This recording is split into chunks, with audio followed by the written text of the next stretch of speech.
Testing the V1 saliency hypothesis by a V1 model, Part 2.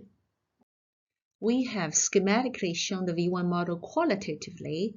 Next, we need to specify more details, such as the properties of individual principal cells and interneurons, how they respond to inputs by changing their firing rates, etc. And very critically, the quantitative details of the neural connection patterns between neurons, and which ones are excitatory, which ones are inhibitory, and the synaptic strength. And these are very critical for the model behavior, and of course other details. And all these details need to be calibrated to make the model resemble the real V1 and be well behaved for saliency behavior. First, let's start with some notations. Let I denote a spatial sampling location, one for each hypercolumn. So therefore, I equals to 1, 2, 3, 4, etc. to cover all the spatial location, as many as needed. And then for each sampling location I, there are 12 edge detectors. So each is denoted as theta for the preferred orientation of each of these detectors. So starting from vertical orientation, rotating clockwise from vertical, and that's theta equal to 0, 15 degree, 30 degree, 45 degree, etc., covering the whole spectrum of orientation evenly. And for example, this red bar visualizes a theta value of 150 degrees rotating from vertical clockwise. For each I and theta, there's a pair of neurons, one principal neuron and one interneuron.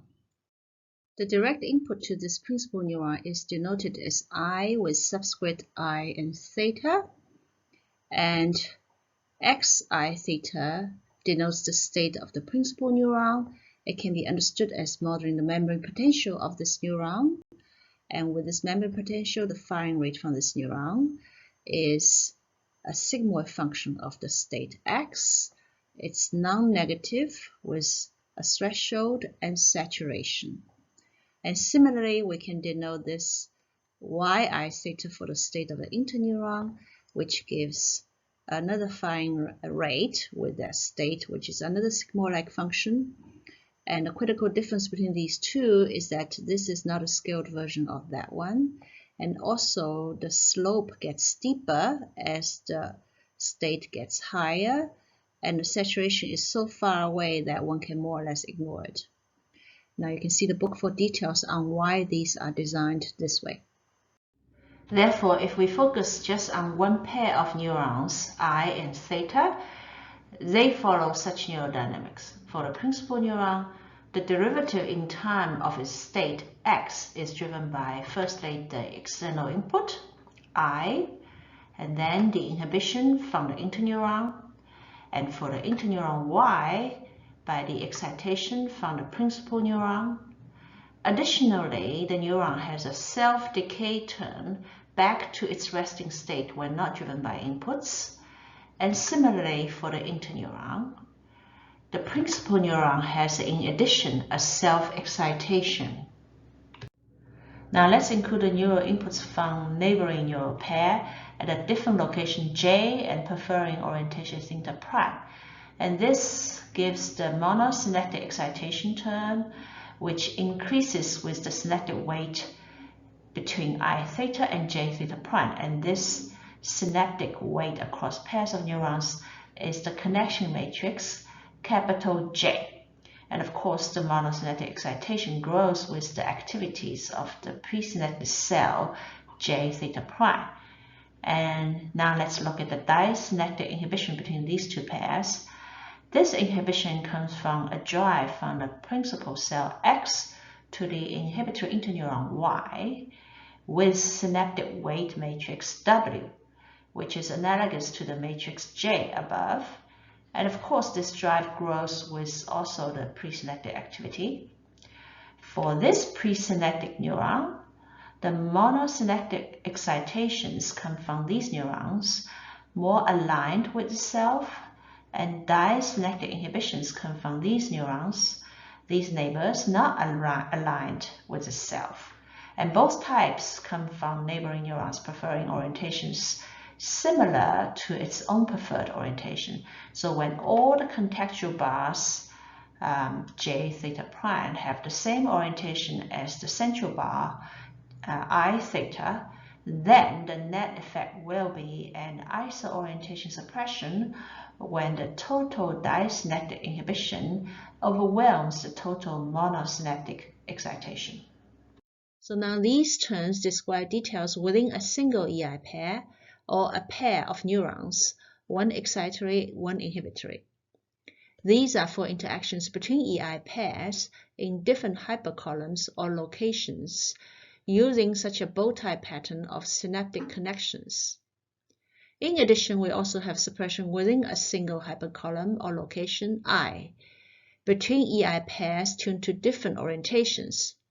For each orientation theta and another orientation theta plus delta theta, there is a disynaptic suppression by this synaptic strength psi depending on the orientation difference delta theta. This suppression within the hypercolumn is also in real V1. In addition, we have this activity normalization term to exert a general suppression to a principal neuron by local neural activities regardless of their preferred orientations. Also, this term to the interneuron could be used for exerting top-down control from higher brain areas. Typically, it should not be used to demonstrate the bottom-up saliency. Each neuron also receives independent noise. This serves to show that the model is robust for saliency behavior. A model detail is the relationship between an input bar at a particular location I with orientation theta and the actual input values I to all the EI pairs in a V1 model at this location. So we denote the input bar in the visual image as I hat with a hat on top of it, but the input to the EI pairs is just I, as we have been doing so far, yeah? And so if the input bar has an orientation theta, then the EI pair preferring this theta is activated, yeah? And so are the nearby EI pairs preferring orientation near this theta, and they are also somewhat activated. And simply because V1 neurons have a finite orientation tuning width, although these EI pairs far away from their orientation are not activated. And this is characterized by this relationship with model parameter function phi. We have many model parameters. The most essential ones are these neural connections, and they are for interactions between nearby neurons tuned to similar orientations. We need to design all the model parameters to satisfy these conditions. Firstly, the model's responses to prototypical, physiologically already tested inputs are like responses from real V1. Secondly, the model is well behaved so that it does not show hallucinations. See the book for how the model parameters are designed. After this design, the model does resemble the real V1. Let's first show this using input bars with medium to high input contrasts in these 4 prototypical inputs, A, B, C, and D. Each pattern is a small portion of a much larger input image extending beyond the boundaries of each pattern plotted. The first row shows the model inputs. All these bars have the same thickness, visualizing that these input bars have the same input contrast. The second row shows the model response levels. The thicknesses of the bars visualize relative response levels. In particular, let's look at the vertical bar at the center of each input image and their evoked responses. When there's no surrounding bars, it evokes a high response. With iso-orientation neighbors, it evokes the weakest response, suppressed by iso-orientation suppression. With randomly oriented neighbors, it evokes a somewhat less suppressed response. With orthogonal neighbors, its response is least suppressed, and this response is slightly less than when there's no surrounding bars. It pops out of the surrounding bars since the responses to the surrounding bars are much weaker. The suppression therefore depends on the details of the contextual inputs.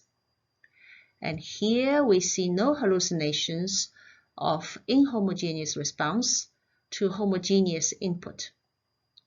All these model responses in A, B, C, D are qualitatively like those observed physiologically in real V1.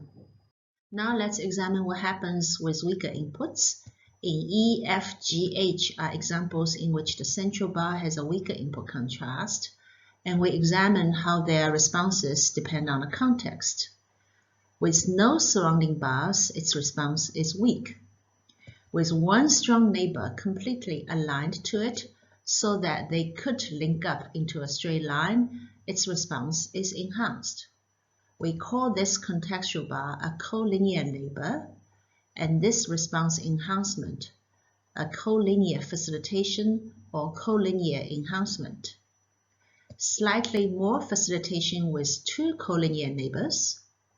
Here is collinear facilitation with concurrent surround suppression. The net effect is still facilitation.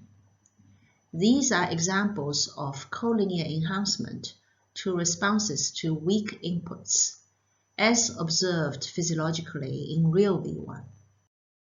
For these 8 prototypical examples, A, B, C, D, E, F, G, H, the V1 model has the same set of model parameters. With stronger inputs, it explains the surround suppression. With weaker inputs, it explains collinear facilitation. In either case, surround inferences depend on the context. They also demonstrate the contrast dependence of contextual inferences, as seen in real V1. Meanwhile, hallucinations are prevented. It turns out that mathematically, to prevent hallucinations while having the desired contextual inferences requires that each EI pair of neurons is not simplified to a single phenomenological model unit, which can excite some neurons and inhibit other neurons. We leave these mathematical details in the book. Now that this V1 model is calibrated, it can be used to obtain simulated V1 responses to visual input patterns not yet tried in physiological experiments, and we can see whether the V1 responses are consistent with saliency behavior.